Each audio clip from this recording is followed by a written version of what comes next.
Hey, it's Sparky, Fifer, 1250 AM fan, beautiful Milwaukee, Wisconsin. Another edition of Curd and Long with our guy Ryan Horvat over there at BetMGM tonight, weeknights. Of course, part of the BetQL Radio Network. And of course, him, it's Nick Ashew and Trista Crick weeknights. And our special guest, the guy that used to be on every week on the Wendy's Big Show back in the day with Gary Ellerson, Leroy Butler, and myself. I miss him so much.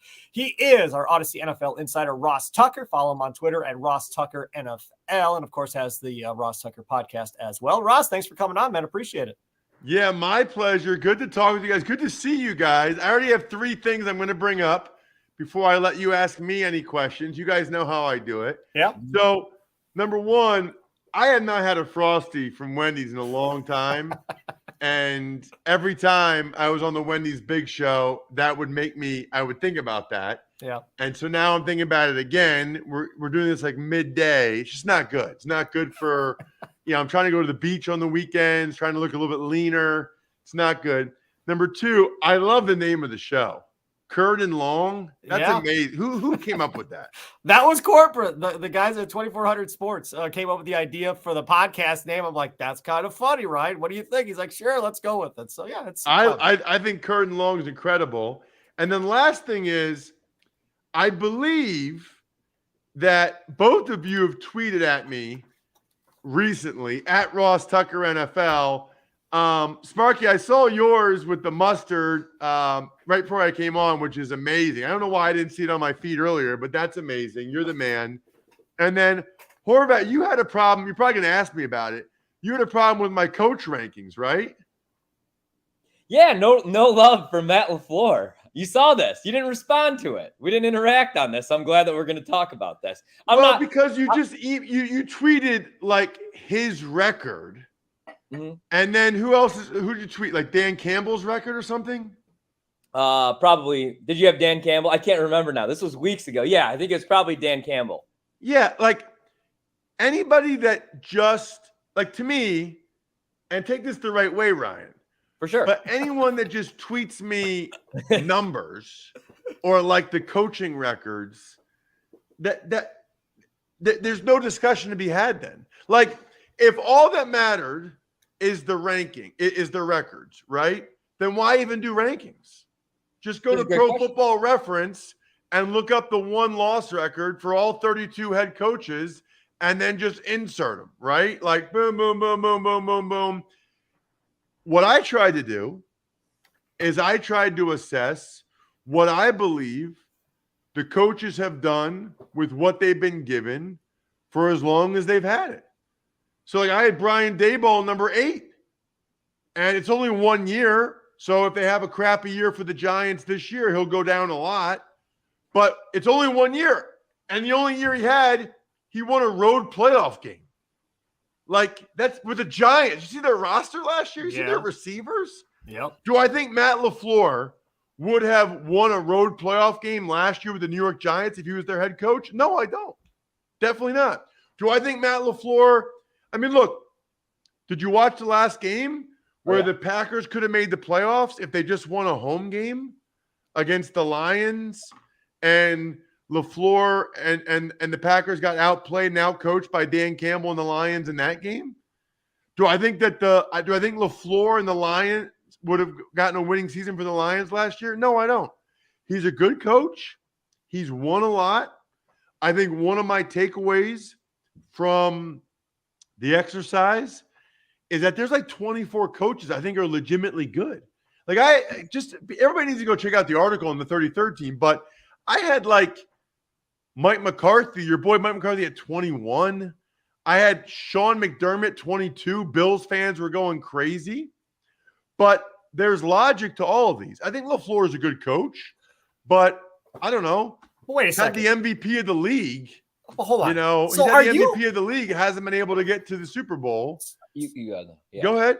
So are you essentially, maybe I'm wrong, but are you essentially penalizing guys if they have a Hall of Fame type quarterback? Because a lot of credit then goes to that guy. So in your rankings then next year, if Jordan Love and a bunch of inexperienced wide receivers and tight ends win 9 games this year, playoffs or not, he's probably going to vault up those coaching rankings because of what he's working with on offense versus a Hall of Fame quarterback and some veterans at wide receiver and tight end.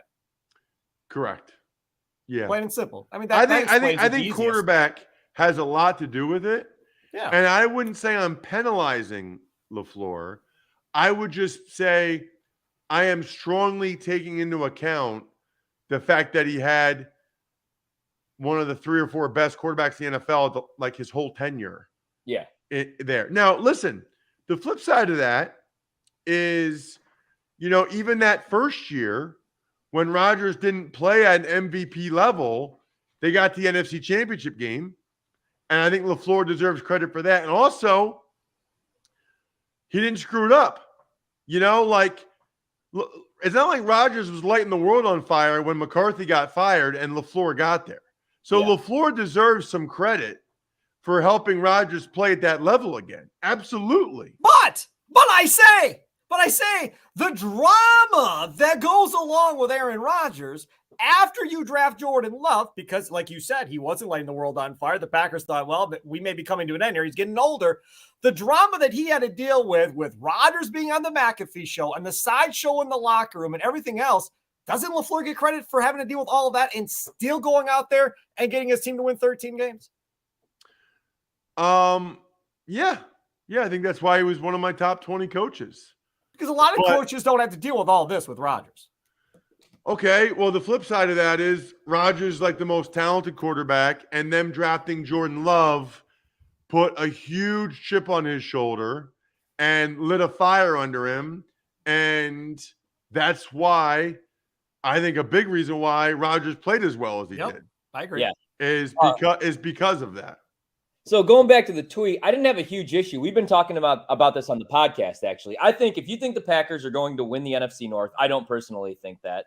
I like the Bears more than I like Green Bay going into the season. We could talk about that later. I think the better bet would be Matt LaFleur to win Coach of the Year because of the price, and also just because, he went 13-3 his first 3 seasons. But again, with Aaron Rodgers, a Hall of Fame quarterback who won back-to-back MVPs. So that's probably why he never won the award. But now it looks like it's going to be a rebuild season. You don't know what you have in Jordan Love. So if LaFleur wins 10, 11 games, they win the NFC North. I think he has a better shot to win Coach of the Year now. So what is it with Matt LaFleur, though? Because you brought up Dan Campbell. I just like that argument right there because I'm a big fan of Ben Johnson, who's the Lions OC. I think he's going to probably be the next big thing, head coach here in the next couple of years.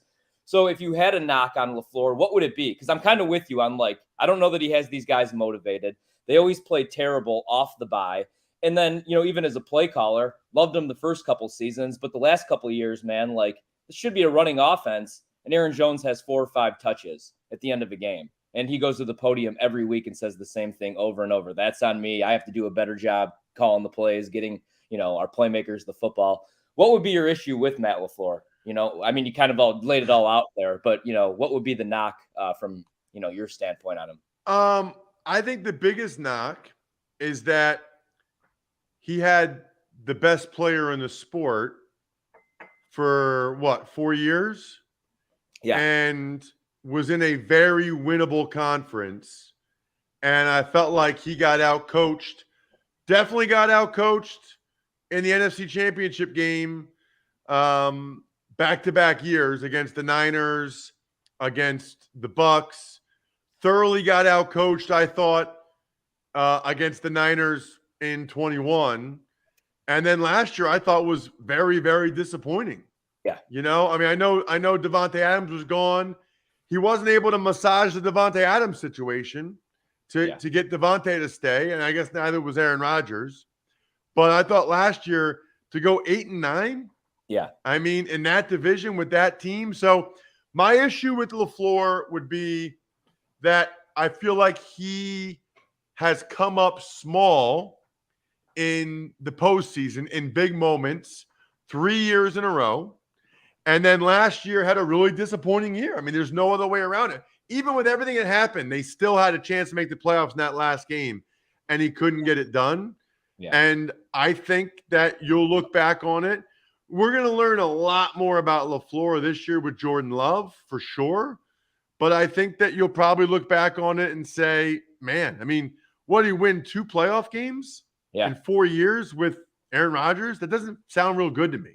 No, right. And you go to the Tampa game, for example, right? Like he pulls Rodgers off the field. They kick the field goal. They don't get the ball back, right? Like I would have left, you have a Hall of Fame quarterback. You leave him on the field on 4th down, man. You don't take the points there. I mean, there's just been some bad decisions, I think, some teams that aren't motivated. Do you think if this is anywhere else other than Green Bay? Because I think if they win 5 games the next 2 seasons, I still don't know if he's on the hot seat. Like he's Gutekunst's guy. There's no real owner. But do you think if this is like New York or a different market, he might be on the hot seat even this year or in the next couple of years, just because you said, I mean, he's won 2 playoff games. Let's say Jordan Love ends up being a bust. Like he's been there in LaFleur's offense for the last couple of years. He was a 1st-round pick that you moved up for and you passed on guys like T. Higgins for. So do you feel like he should be on the hot seat or anywhere else he might be here these next couple of years?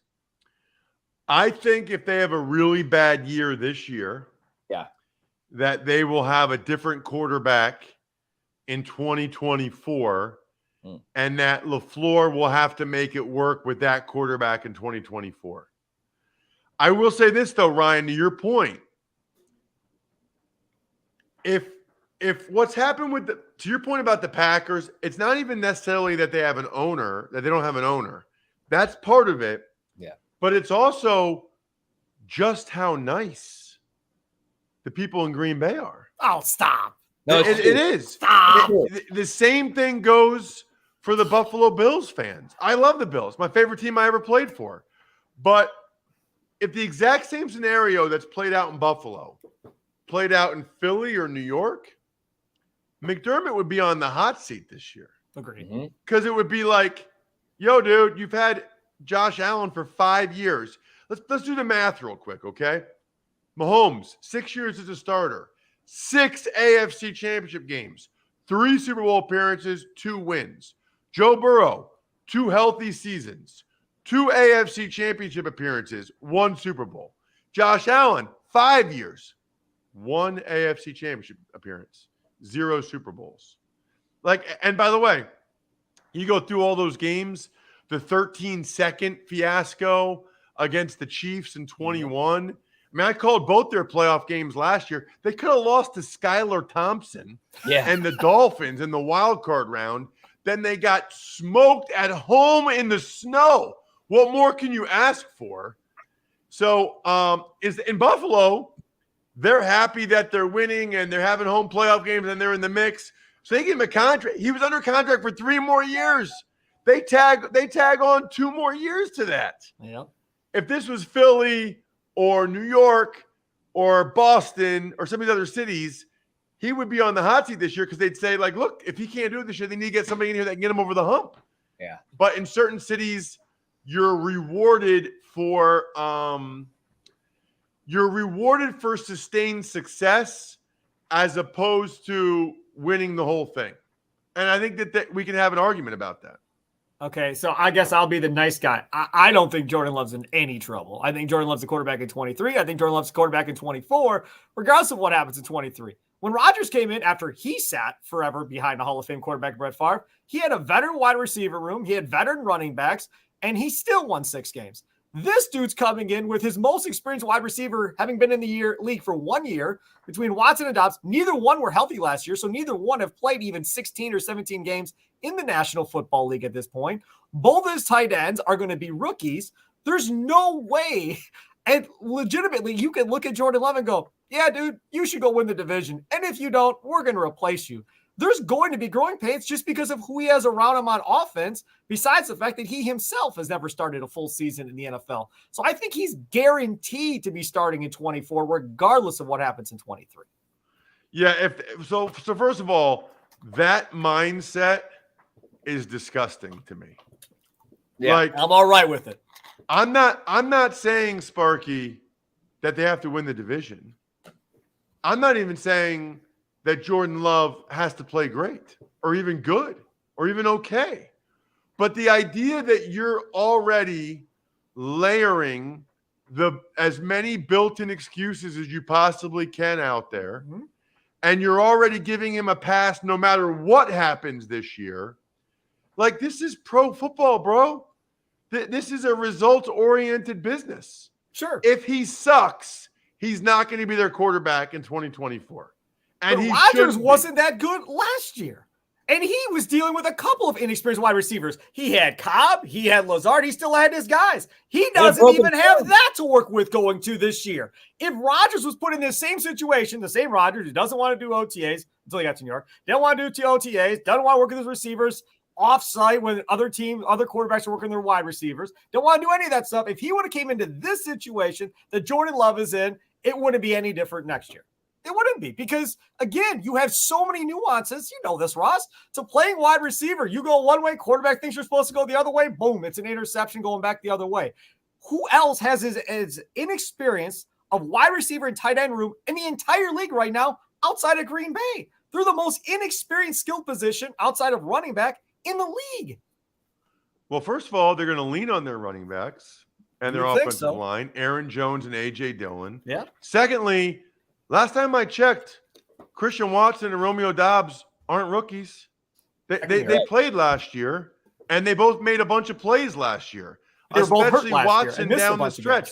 You're acting like these guys have never played football before. But they didn't play full seasons. They both missed a good chunk of the season. They haven't even played 16 games yet. Who cares? Oh, that's a lot. When you raise your voice, it's like such like a shrieking, whiny. That's what like Gary you gotta, said. Dude, who cares that they didn't play a full season last year? Ross, they both played plenty of games last year. Thank you. They got a full off season under their belt.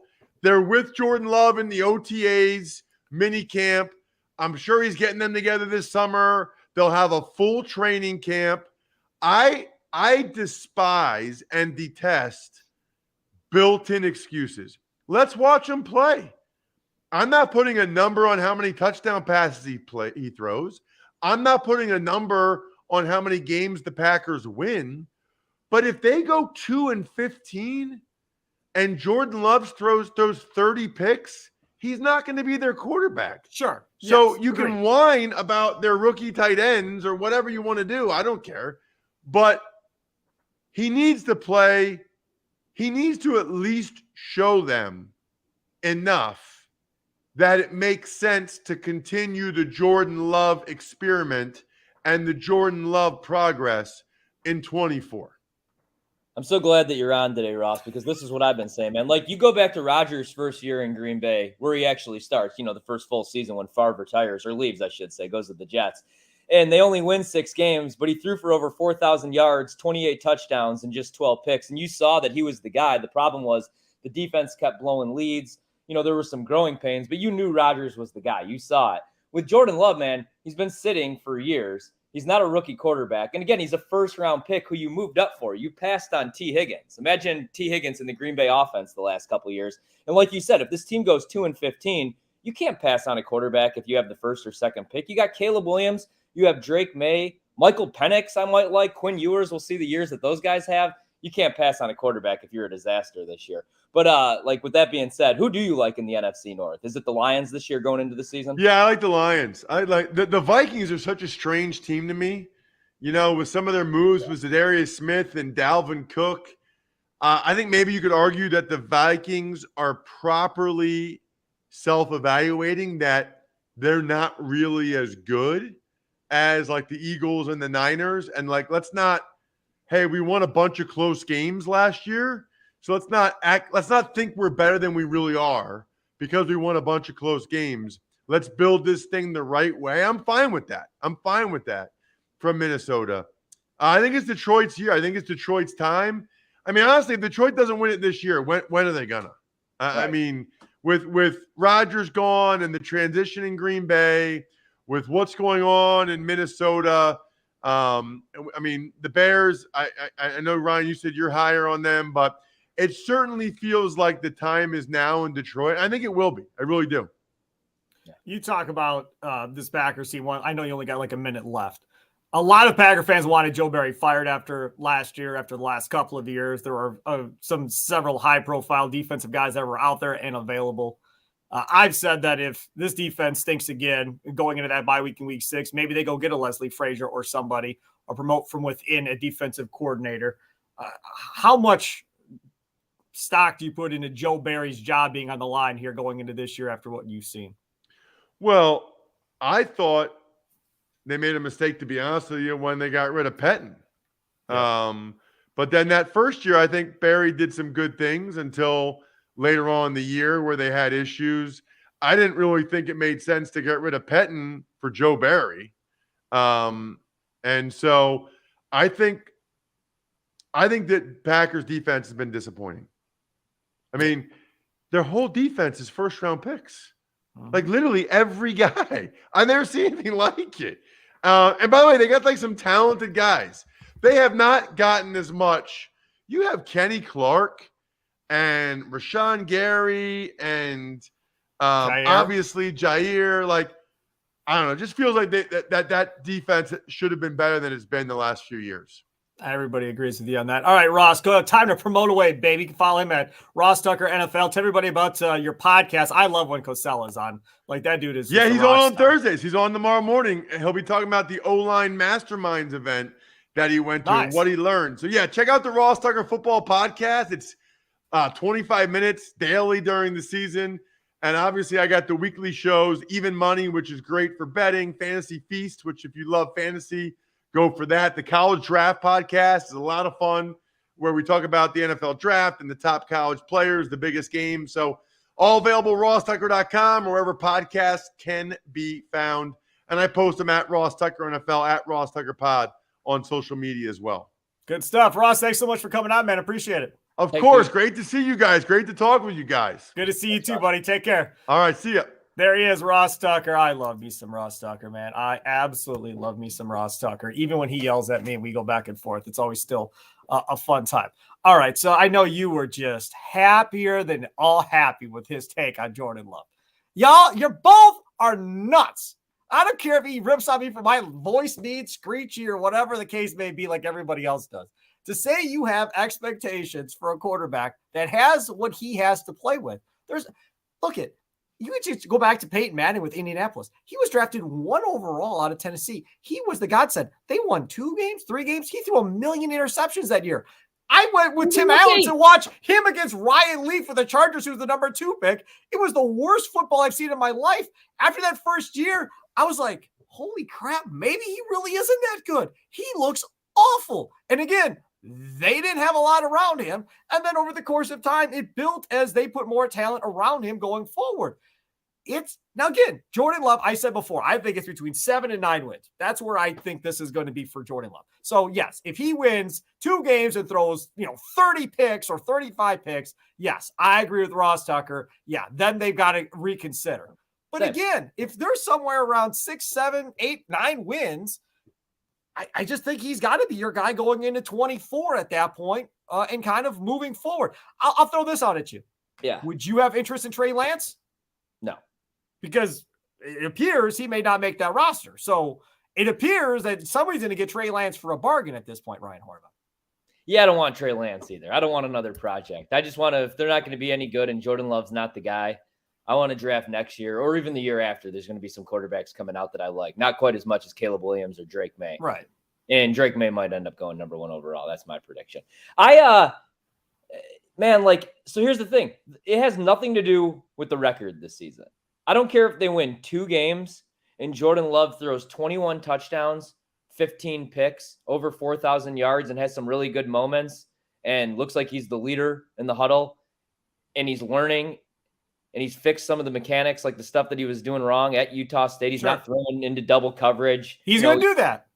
All right. That's the thing, man. Like, there's going to be some moments. He's got some Brett to him. He's not Rodgers. He's not Peyton Manning. But he's got some Brett. He's going to throw more picks than Rodgers. Right. And I'm fine with it. That's what I'm saying. So if they win 2 games and he throws, 22 touchdowns, 19 picks, I'm fine with that. You bring him back for another year. What I'm saying, though, is if you win 2 games and he throws, 10 touchdowns, 18 picks, looks like a disaster, looks like a mess, like he's seeing ghosts, can't read a defense. Yep. You got to move on this year because Caleb Williams is there and Drake May's there. Now, you might not, even if he stinks, you won't be bad enough because Arizona is going to be terrible. Well, 2 wins may get you up to the top 2. Colt McCoy is their week 1 starter. Yep. Like Jordan Love, in my opinion, even with the unknown, I would take Jordan Love over so many guys that are going to be week 1 starters. I would take the ceiling of Jordan Love over Baker Mayfield. Yes. Over Desmond Ridder. I would take the ceiling of Jordan Love over Daniel Jones. I think last year is the best we're ever going to get of Daniel Jones. And that was because Brian Daboll, like Ross said, is an offensive genius. But, dude, he threw for over 300 yards 3 times last season. 2 of them were against that Minnesota secondary. The other was against, I believe, the Commanders. So that's the thing. If this isn't like 1994 and Jordan Love is not a rookie anymore. You know what I mean? Like, look at how the league is now, man. Arizona drafted Josh Rosen. He wasn't a top 5 pick, but he was a first-round pick. Everybody loved Josh Rosen out of UCLA. He ended Mike McCarthy's tenure in Green Bay. He went to Lambeau and actually beat the Packers, but he had some really bad moments. There were some decent moments when he was a rookie. It wasn't good enough. Arizona had the number 1 overall pick. They drafted Kyler the next year. They moved on from Josh Rosen. He only had 1 year. Probably wasn't fair, but it looked like it was the right decision. And his career was over after that. His career was over. So what I'm saying is, like, even if we don't see it, the coaching staff sees it. LaFleur sees it. Right. You know if somebody's the guy or they're not the guy. The stats don't matter. And I don't even care. He could throw 17 touchdowns and 20 picks. Like, the stats don't tell the whole story. There could be tip balls. We could have young guys, like you said, running the wrong routes. Yep. Christian Watson, tight ends, tight missing ends, blocks, running whatever. the wrong routes. Right. Yep. We don't even know who the hell the starting center is going to end up being. The defense could just be bad again, and Jordan Love could be on the field, down 21 points. That's the other thing. Like, we can't just look at the box score, look at the numbers at the end of the season, because if they're a bad team and the defense stinks again and they're playing from down 14, 21 points, he's going to be dropping back 42, 45 times per game. I don't care how many picks he throws, really, to be honest with you, at that point when you're trailing in the second half of the game. But we're going to know if he's the guy or not, I think, this season. So let me ask you this. I know we've done this before, but I feel like you're a little bit more on the uptick with Jordan Love with the conversation we're currently having. Yeah. In this division, is he the worst quarterback? I would take Jordan Love. Dude, I would take Jordan Love over Jared Goff. I know Jared Goff played in a Super Bowl, but, then they replaced him a couple years later and they won the Super Bowl. Stafford. He can't push the ball down the field. Yeah. Jordan Love has better arm strength than Jared Goff. Jared Goff has the experience, but we didn't think he was going to be the Lions starting quarterback this year. We thought he was going to be a placeholder and they would draft somebody, right? Right. So I'm going to say no, but I would take Justin Fields over Jordan Love. And that is, I hate to say that because he's a Bear. I don't want people coming at me, but you go back to draft night. I love Justin Fields at Ohio State. I still think there's something there that they haven't unlocked yet in Chicago. And I know he's still patting the ball and the mechanics don't look good. But you go back at Ohio State, he wasn't just this running quarterback. He's not just this running back. Like, he could make the throws.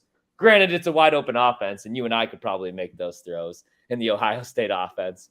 But I don't think so. No. I might even take his ceiling right now over Kirk Cousins. Cousins is the best quarterback in this division, obviously. Cousins is very underrated. I know he doesn't win on Monday night and whatnot. But I would take the ceiling of Jordan Love because Cousins won't even be in Minnesota next year. I think this is his last year with the Vikings. I swear to God. I don't – why didn't they trade him to San Francisco for anything? If you were going to move on from Dalvin Cook anyhow, why didn't you just bottom out and get yourself in a position to get May or Caleb Williams, like you just said, if you're Minnesota? Why wouldn't you just bottom out and tell Justin Jefferson, dude, look, this is the deal. We ain't winning the Super Bowl with him. It ain't happening. So we're going to go get a stud to throw you the ball, and y'all are going to play together for a decade like Burrow and Chase are going to do in Cincinnati. That, to me, if you were going to move on from Cook anyhow, that's what you should have done. And that's what, what everybody thinks is going to happen is they didn't do it this year because financially they couldn't make it work, because this is the year where Cousins, I don't know what he's making. I'm going to throw like 20 off the top of my head. This is the year where his deal, this is the year that the Vikings really get hit, man.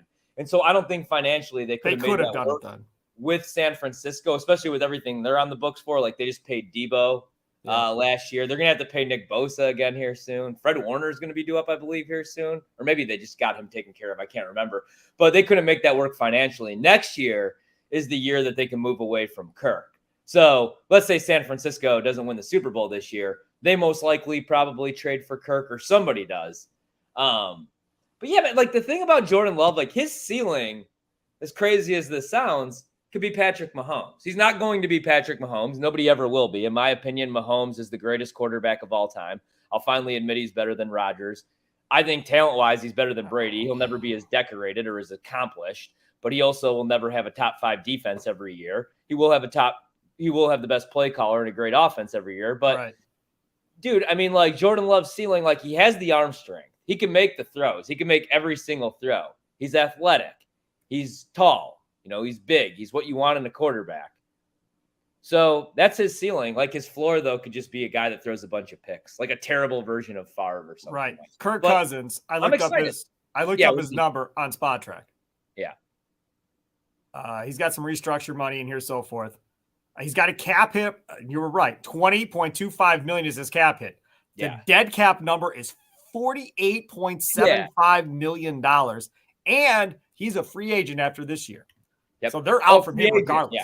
Yeah. So they're done with him after this year unless he signs some type of extension. So they've got to determine, okay, do we start a rookie quarterback possibly next year? And maybe you mortgage the farm and try and get up there and get one of those top picks next year and let him walk. Because, again, free agency happens before the NFL draft.